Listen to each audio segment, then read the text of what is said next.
Hello and welcome back to the Sex and Healing podcast. I'm your host, Erin Kyna, and thank you so much for joining me as we take this wild ride together through the realms of sex and healing. I would just like to start this episode by saying the biggest and deepest thank you to all of you. We surpassed 4,000 episode downloads this week, which is just so incredible. It's very, very touching and humbling that 4,000 people have heard about the intimate things to do with my sex life and my relationships. It's a little bit overwhelming if you were to put 4,000 people in the one space into an auditorium and imagine getting up there and telling them the most intimate parts of your life. But it is who I am at the core. I do love to share, and I'm just so fucking grateful to have an audience to share to. So I just want to say thank you so much for allowing me to be me and do what I do, and hopefully it brings you as much value as it brings me to share. So thank you. So today's episode, we're going to dive into a little bit around red flags online and how to spot red flags online. So I think we all know, and we're conscious enough. If you're listening to this podcast, you're conscious enough to know that social media presence is smoke and mirrors. We all curate our image on social media. Every single one of us, we choose what to share. We choose why we share it. And we're all aware that it's not the full picture. And that's absolutely okay. That is our prerogative to share what we choose to share. But in my humble opinion, this also comes with risk and problem, because we're using people's social media presence to make decisions about them. You have used my social media presence to choose to trust me or to choose to invest your time into listening to my podcast. And some of you have chosen to invest financially in what I do. So the image that I portray to you directly impacts the choices that you make, which is why it is so important that we all have a strong ability to discern online, because not everyone has the purest intentions. Not everyone is of the level of consciousness that they portray themselves to be or even believe that they are. And if you're investing your time or your money or your mind into someone else, and especially in the realms of coaching and healing, although this definitely speaks to anyone that is present on social media, is that we put ourselves in a place of vulnerability when we choose to listen and choose to open our minds to someone else's opinions and someone else's thoughts and let that persuade us in some way, shape, or form. So it's really important that we discern who we're choosing to pay attention to, who we're choosing to listen to, and where we get our thoughts and ideas. And what we feed our consciousness is equally as important as what we feed our bodies. And we know the detrimental impact of eating shitty food, chemical-laden food, processed food, fast food. We know that that has a direct impact on our health and our well-being, but our consciousness is exactly the same. We want to be consuming organic, free-range, high consciousness content.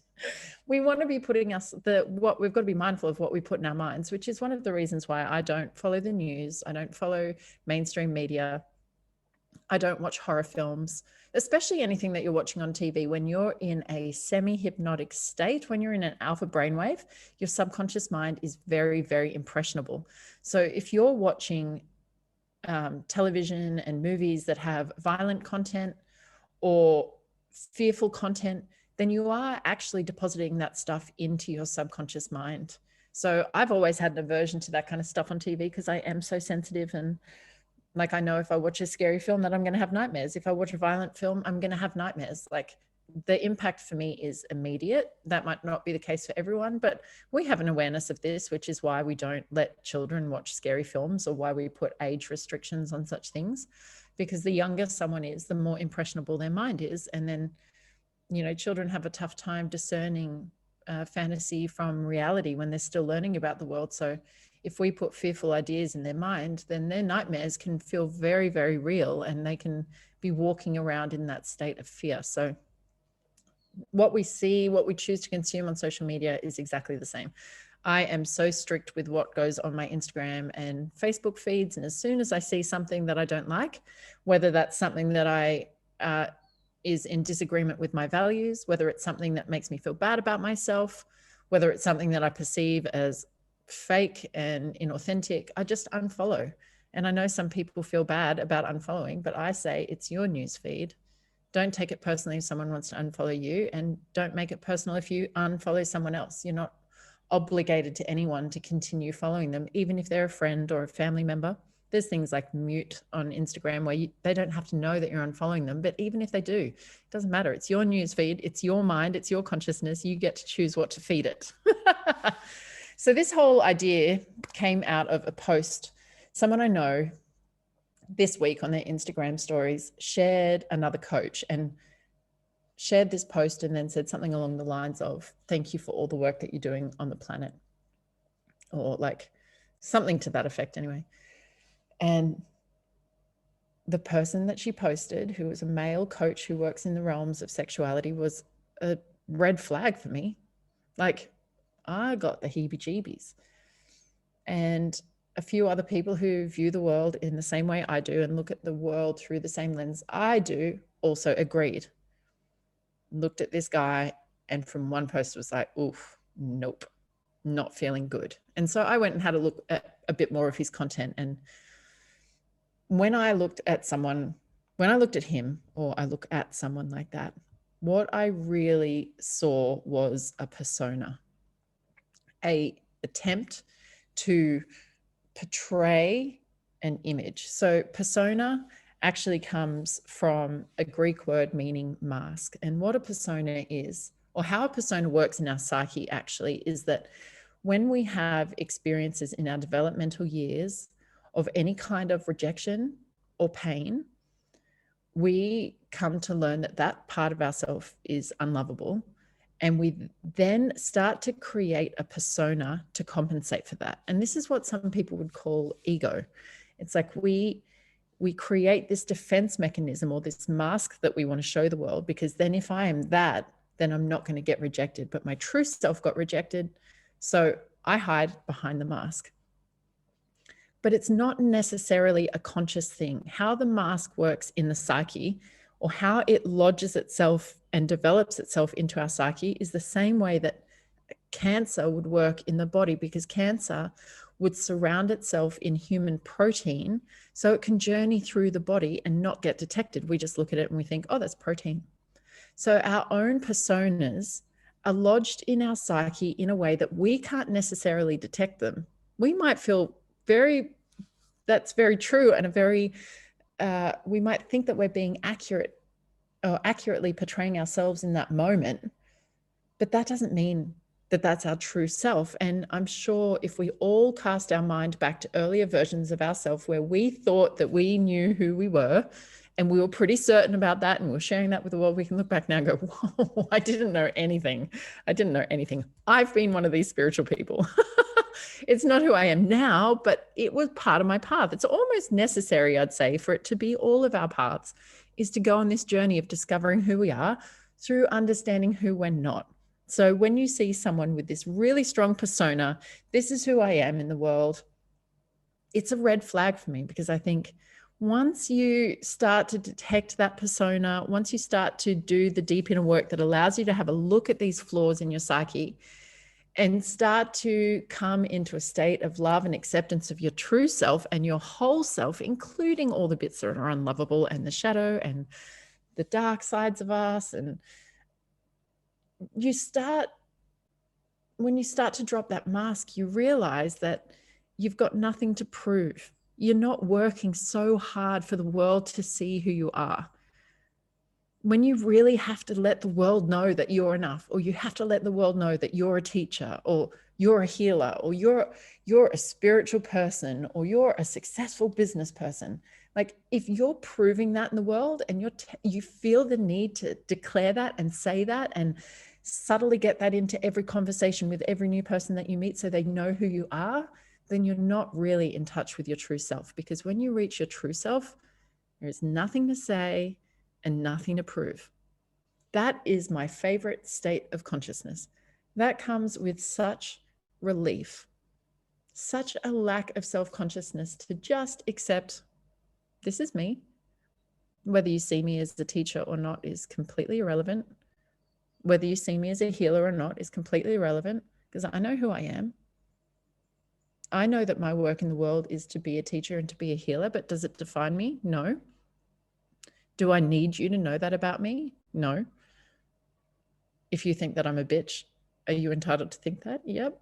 Do I have to prove anything? No. It's such a relief to let go of that mask and drop into this place that it's like, oh, I am what I am. That's all I can ever be. I'm on the journey of discovering more and more and more, but I do not need to work so hard to continue to prove that I am this. So when I saw this particular person's Instagram, I thought, whoa, he is so deep in the persona of guru. He needs people to know that he's a guru. And in fact, even his Instagram handle included the word awakened. And I was like, well, if you need to tell the world that you're awakened, I don't know. My belief is that if you're awakened, you don't need to tell anyone, because people will know that. People will be in your energy field and have that experience, and not everyone will, and that's okay. But if I need to tell you that I'm awakened in my name, then in my mind and humble little Erin's personal view of the world, it's not the thing. So the internet is full of people trying to prove something, trying to portray an image that they want you to see. And that's okay. As I said, that's part of the path. But what I really want to empower you with, no matter where you are on the path, is how to identify that. Now, when I have clients who are coaches, and particularly when they're new on their coaching journey or new on their teaching journey as well, they are often afraid that they don't know enough and that they're not developed enough and they're not going to be able to get clients. And I would always say to them, you only need to be 2 steps ahead of your client to be of value. And when I think about the clients that came to me when I first started my coaching journey, I remember I started doing my coaching certification. I put it on my Facebook and I was so fucking scared. And I wrote to my friends and I was like, is anyone interested in becoming my client as I'm learning? And I honestly, like I was so scared. I was giving it away for free at the beginning. And I had so many people. I probably had 10 people put their hand and said, yes, please, me. And I was like, what? Like, I'm brand new. Those clients that trusted me at that part of my journey, I have such deep love for. I really believe that we were soul agreed to perform that role for each other. That not only I would give them whatever gifts I had as a coach, but that they would also gift me by being my client, by believing in me and trusting me and giving me that space to learn about myself and develop myself. So I'm forever grateful for that. And it is a necessary part of the path, because now with the gifts that I have as a coach, the development I have, the language I have, the concepts that I teach from, that would not be beneficial for someone that's just starting their coaching journey. Where I was at that time with the understandings that I had at that time were beneficial to help those people at that part of their path. And the people that were coaching me were able to help me. So it's always like the whole way along the spectrum, wherever you are is perfect. And there's always people that you can benefit. So as I'm looking at this person online, I've also got to recognize and acknowledge, well, he just needs to be 2 steps ahead of his clients to be of value. And that's probably exactly what's happening. He's probably creating a profound experience for people that have never had experiences like that before. But for me, it still comes with a red flag, because I can see that persona attached to it. And that is dangerous in my mind, because especially when you're working in the realms of sexuality, especially when you're working with female clients, we can be extremely vulnerable. I don't even know what more to say about that. I've had my experiences of choosing to trust the wrong people, and I have learned the hard way sometimes. And I needed those experiences. There is no doubt about that. There is nothing wrong with that. I think all of us, as we step into the spiritual world, which is mostly intangible, and we are dealing with thoughts and concepts and energy that can't necessarily be seen or proven, that we all will have some sort of experience of recognizing what's not for us by choosing the wrong person, having that experience, and then more deeply trusting our intuition or having stronger discernment as a result of that. So as much as this guy is doing what he's doing, and I love and accept everyone on the planet, I also want to empower the people that are in my world to be mindful of how vulnerable we can be and making really good choices. So what I look for, rather than getting caught up in the vanity metrics of how well someone portrays themselves online, or how good their image is, or how many followers they have, or how much money they charge, is that I strip them back. I look at that person and I say, who would they be if they had no followers and no money and no fancy clothes and no friends in the right places, and like take back all of those societal things that we value? What's left? Who would that person be if they had no money, no followers, no ability to tell you who they are? What do you feel from that person? Where are they at? How deeply are they embodied? Do they all of a sudden go from this big, powerful hotshot with all this money and all these cars and all these girls and whatever the fuck it is, to a scared little boy? Is that what you sense or feel behind the mask? Do you strip off the mask and see a very content, wise, peaceful being? Do you strip all that back and just see beautiful, radiant light? Do you strip all that back and see an angel? Do you strip it all back and see a wild animal? Like, all of it's okay, but what is the essence of that person when they can't tell you who they are? So that's your job, is to discern what's beyond the mask. Are they in a persona? Are they trying to tell me who they are?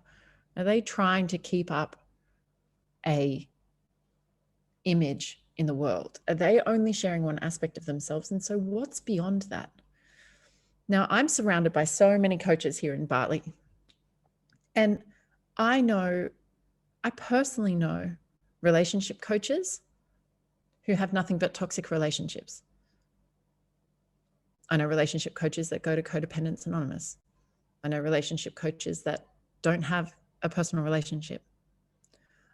I know people that portray conscious relationships who are violent to each other behind closed doors.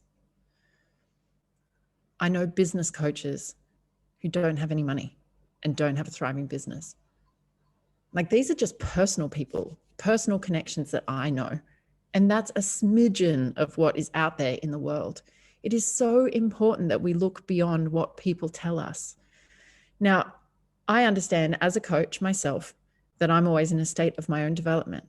So I can't wait until I'm perfect before I have something of value in the world. But I'm very mindful of my scope of practice and what I teach and what I feel confident teaching, and being transparent and honest about where I'm struggling or where I'm still growing or what's outside of my scope of practice. And if you're an alcoholic and you want to go to a sobriety coach, do you want someone that still drinks? Do you want someone that's not sober? You've got to choose. Like, it's okay for relationship coaches to still be in a state of evolution with their own relationships and be 2 steps ahead of the people that they're teaching. They might not be at the final goal of the ideal relationship, and they still have value in the world, but it's up to you as the consumer to choose what you want and who you want to learn from. Like, as a yoga teacher, I've never had a good chaturanga ever, and I can't do a handstand. That doesn't mean that I don't have skills that I could help get someone into handstand and that I could teach chaturanga to others. And that's fine. Relationships, people that go to relationship, like Codependence Anonymous, are learning things that could be of benefit to their clients. And that's absolutely okay. So on one hand, I'm saying everything is as it is and it's okay. And on the other hand, I'm saying it's up to you to make the most empowered choices that you can make. So what I'm looking for myself online is those people that are in that state of nothing to say and nothing to prove. The words that they share, the messages that they have, comes with a sense of authenticity, comes with a sense of purity. There's a feeling of purity in it and not ego or arrogance. And for me, there's like a wide spectrum of seeing much more of themselves in one particular image. So in coming to identify red flags online, what I would suggest that you look for, or ask yourself these questions. Do I see any ego or arrogance present? Is there a need to define or claim or state who they are? Do they have a highly curated feed that shows only one aspect or image of themselves? Do they rate highly in vanity metrics? And by vanity metrics, I mean what society tells us is important. So their image, their look, their fashion, are they following trends? Like all of that to me, if they're highly caught up in that, tells me that they're more focused on the outside world and what the outside world is doing than having that deep and strong connection to their inner world, because that comes with a sense of uniqueness. Even if we might look like others, like I'm not the only person with pink hair in the world. Pink hair is a trend. Of course, there are trends in my life, but there's also a deep connection to the truth of who I am. And I'm not so caught up with trends that I'm going to then do the next thing and the next thing and the next thing. You're probably going to see me with pink hair till I'm 90. And then ultimately, beyond all of this, my biggest message to you is to trust your gut. Tune in to a deeper message. Look beyond what the world has told us to look for. Get to the core, the essence, the energy of that person, and then trust your gut. And know that sometimes making the wrong decision is making the right decision in the long run. So you can't go wrong, but we can all become more aware. If it's you that's listening that has a social media presence online, if you're a coach and healer, then I really, really encourage you to have a look at where am I trying to be something? Where am I trying to make a statement? Where am I trying to prove who I am? And what will it take for me to get to that place where I've got nothing to say and nothing to prove? And then just share authentically. Share all of yourself, the good, the bad, the ugly. Of course, we can still have privacy. Of course, we can still have discernment. I don't share everything negative in my life because I always ask what's for the highest good of everyone. I'm going to be honest about where I'm struggling. I'm going to be honest about the wholeness of my life, but that doesn't mean that we have to share everything. So you still have full permission to have boundaries. So I hope you've enjoyed this episode. And I do want to remind you that worship starts on the 27th of January, Australia time, which is so exciting. So please check that out via my website and the links in the bio if you're interested. I hope you've enjoyed this episode. As always, I always look forward to knowing what you got out of it, what your lessons were, what your triggers were, what your questions are. Let me know. I would love to support you. Please let me know if there's any content you want to hear me create or any episodes. I'm always accepting questions for my questions and answers as well. So if you love this episode, please share it with someone that you know that would also appreciate it. And please subscribe so you don't miss an episode. I love you all. And until next time, laugh loud and fuck louder.